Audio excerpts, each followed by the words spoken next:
Devant le palais de justice de Valence cet après-midi, beaucoup de journalistes et de curieux attendent l'audience de Damien Tarel. L'homme qui a giflé le président arrive à bord de ce fourgon pour sa comparution immédiate. Il ne souhaite pas préparer sa défense, veut être jugé aujourd'hui. Face à la cour, il affirme ne pas avoir prémédité son geste.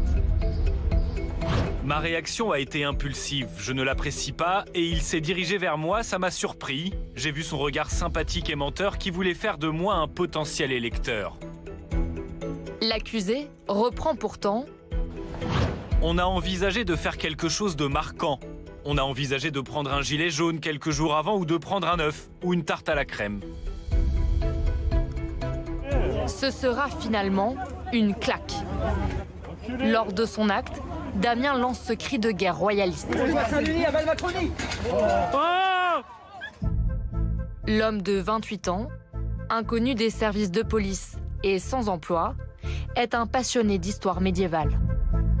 Dans le village où il habite, au nord de la Drôme, il a fondé 2 associations dédiées aux arts martiaux historiques.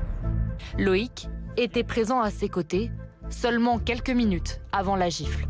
Plutôt un ras-le-bol de tous les jours, parce que on est des petits jeunes qui galèrent, on travaille un peu en intérim, on a des petites missions, on part au chômage, on a du mal à joindre les deux bouts. Royaliste, pas du tout. C'est plutôt une personne qui prendrait plutôt une république du peuple pour le peuple qu'un royaliste. Mais sur la toile, les idées de Damien se montrent plus radicales. Sur les réseaux sociaux, il est abonné à des sites d'extrême droite et royalistes. Devant la cour, il se défend d'être un militant, mais se revendique proche des Gilets jaunes. Je me suis senti investi par les Gilets jaunes et par le peuple français en général.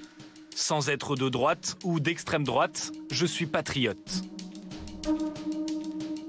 Lorsque la présidente revient sur des photos retrouvées sur son téléphone, où il apparaît semblable à Hitler, il rétorque. Je me suis attaché les cheveux. Je ressemblais clairement à Hitler. Ça a fait rire ma copine et mes amis. Après, je me suis rasé et ma vie a continué. L'accusé dit aussi avoir consulté des sites remettant en cause l'existence des chambres à gaz par curiosité pour s'informer. Damien Tarel a été reconnu coupable. Il est condamné à 18 mois de prison, dont 4 fermes, avec mandat de dépôt immédiat.